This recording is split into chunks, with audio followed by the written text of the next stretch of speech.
Hello friends, આજથી આપણે તો કે ધોરણ 9 માટે જે અગત્યની પ્રખરતા શોધ કસોટી આવે છે તે માટેના દર 2 દિવસે અથવા તો 3 દિવસે એક લેક્ચર અપલોડ કરવામાં આવશે. તો જરૂરથી ચેનલને સબસ્ક્રાઇબ કરો, લાઈક કરો અને શેર કરો. સૌથી પહેલું આપણે જે પણ જૂના પેપરની અંદર દાખલાઓ પૂછાયેલા હોય છે અને એની જે જવાબ કઈ રીતે અન્ય રીતે પૂછી શકે તે આપણે સાથે ચર્ચાઓ કરવાની. આજના જે બંને જે 5 દાખલાઓની આપણે વાત કરવાના છીએ તે ચેપ્ટર નંબર 2 એટલે કે બહુપદી અંતર્ગત તમને પ્રખરતાની અંદર પૂછાતા પ્રશ્ન જે 2013 અને 2014 ના પેપરની અંદર પૂછાયેલા હતા એવા પ્રશ્ન અહીં આગળ લીધેલા છે. તો જોઈએ p of x બરાબર 2x નો ઘન 3x² 6x 3 હોય તો p of શું મેળવો -2. p of -2 નો અર્થ થાય છે કે તમે x ની બદલે -2 મૂકો અને તમને બહુપદીની કઈ કિંમત મળે છે. બીજી રીતે કહીએ તો બહુપદીની શેષ મેળવો. કેટલીક વખત આનો પ્રશ્ન આવી રીતે પણ આવી શકે કે x + 2 = 0 હોય તો, અથવા તો તમે આ બહુપદીને x + 2 વડે ભાગાકાર કરો તો મળતી શેષ શોધો. આવો પણ પ્રશ્ન પૂછી શકે, અથવા તો ડાયરેક્ટ આપેલું હોય p of -2. જો તમને x + 2 વડે ભાગાકાર કરો અને મળતી શેષ પૂછે તો આની બરાબર તમે 0 લેશો. બરાબર 0 લેશો તો તમને x બરાબર શું મળશે? -2. એટલે કે x ની બદલે -2 મૂકીએ બહુપદીમાં અને જે જવાબો મળે તેને આપણે શું કહીએ છીએ? શેષ.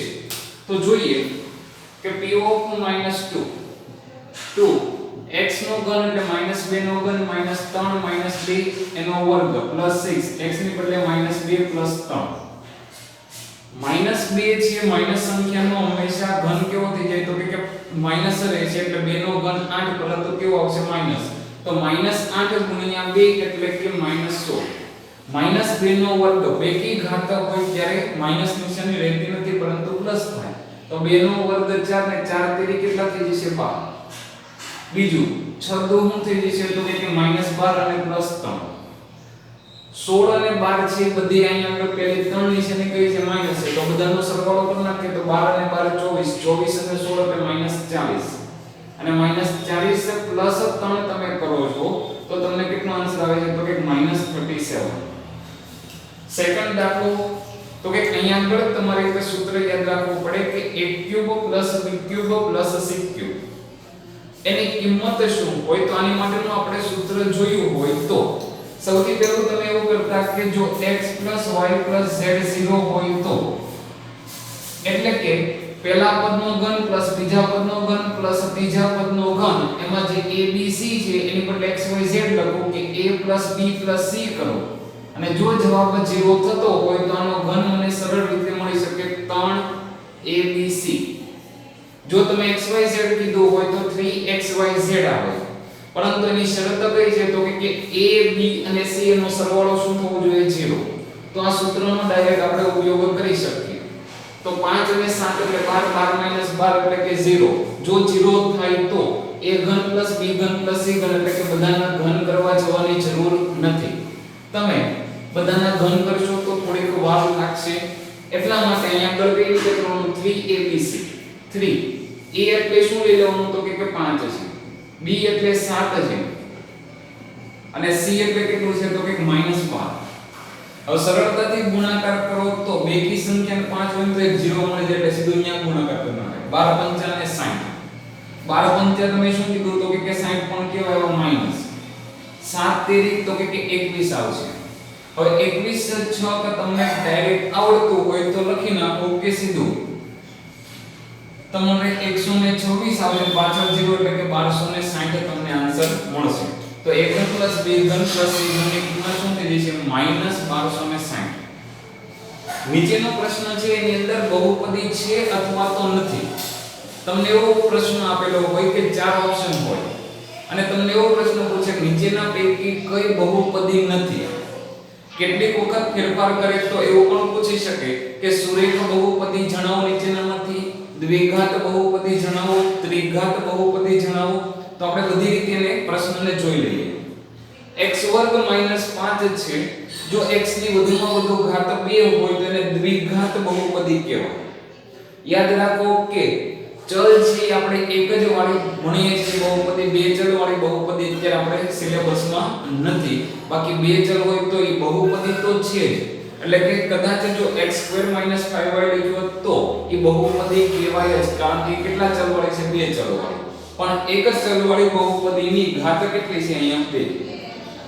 x ઉપરની ઘાત છે ક્યારેય તે અપૂર્ણાંક સંખ્યા ન હોઈ શકે અને ક્યારેક તે ઋણ સંખ્યા ન હોઈ શકે. બીજી રીતે જો તમે કહો તો છેદમાં ક્યારેક તે x ન હોઈ શકે. એટલે કે અહીંયા આગળ તમને √x મળે છે. તો આ જે તમને √x મળે છે એનો અર્થ થઈ ગયો કે x ઉપર 1/2 ઘાત છે. તો આ જે 1/2 ઘાત છે એનો અર્થ શું થશે? તો કે આપેલી બહુપદી નથી, એટલે કે આ બીજી છે બહુપદી નથી. જ્યારે બીજી અને ચોથી બંનેમાં x ની ઘાત હોવાથી તે શું રહેલી છે? બહુપદી છે. તો અહીંયા પણ વધુમાં વધુ બે ઘાત છે, અહીંયા પણ વધુમાં વધુ બે ઘાત છે. એટલે કે આપેલી ત્રણેય બહુપદી બાકીની દ્વિઘાત બહુપદી છે.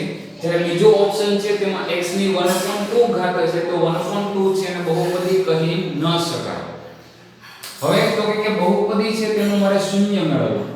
ધ્યાન રાખો કે શૂન્યની બદલે તમને એવો પણ પ્રશ્ન પૂછી શકે કે આ બહુપદીનો ઉકેલ મેળવો, અથવા તો બહુપદીનું શું મેળવો? બીજ. બીજ, ઉકેલ અને શૂન્ય ત્રણેય શબ્દ એક જ છે. તમને જ્યારે શૂન્ય મેળવવાનું કીધું હોય તો આપેલી બહુપદીની બરાબર તમે 0 લો. આપેલ બહુપદી બરાબર 0 લ્યો તો -3 છે એ કેવા થઈ જશે? તો કે +3 અને x બરાબર 3/7 તમને મળશે. તો અહીંયા આગળ x બરાબર 3/7. શૂન્ય ઉકેલ અને બીજ મેળવવાની શરત એટલી જ કે આપેલી બહુપદીની બરાબર 0 લેવાનું અને x ની કિંમત મેળવવી. હવે તમને પ્રશ્ન પૂછેલો બહુપદીનો ઘાત. બહુપદીનો ઘાત એનો અર્થ થાય કે આપેલી બહુપદીની મોટામાં મોટી ઘાત.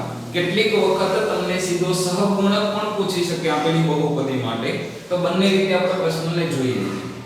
સૌથી પહેલું અહીંયા આગળ જો તો 5 ઘાત છે, અહીંયા 9 ઘાત છે.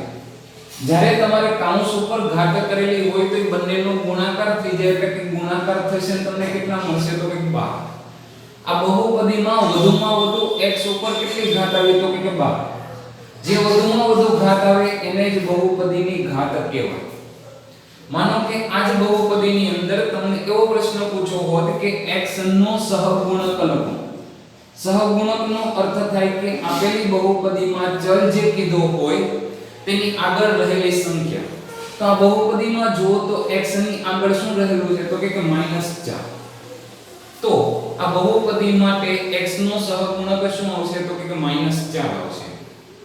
બીજું જોઈએ કે તમને જો x વર્ગ છે તેનો સહગુણક પૂછો હોય. યાદ રાખો કે જે પદ નથી, કારણ કે આ બહુપદી જો તો એમાં x² વાળું પદ તમને દેખાતું નથી. તો x² નો સહગુણક શું થાય? 0. જે પદ નથી તેની માટેનો સહગુણક 0 કહેવાય. અહીં આગળ વધુમાં વધુ ઘાત કેટલી છે? 12. તમને એવો પણ પ્રશ્ન પૂછી શકે કે બહુપદીની ઘાત જણાવી તે પદનો સહગુણક જણાવો. બહુપદીની ઘાત જો અહીં આગળ 12 હોય તો એનો સહગુણક શું કહેવાય? 3 કહેવાય. એટલે કે જે બહુપદીની ઘાત હોય તે ચલની સહગુણક લખો એવો પ્રશ્ન પૂછે ત્યારે આન્સર શું આવશે? 3 આવશે. તો આપણે 5 પ્રશ્ન અંતર્ગત જે અન્ય પ્રશ્ન પૂછાઈ શકે તે પણ જોયા. જય હિન્દ, જય ભારત.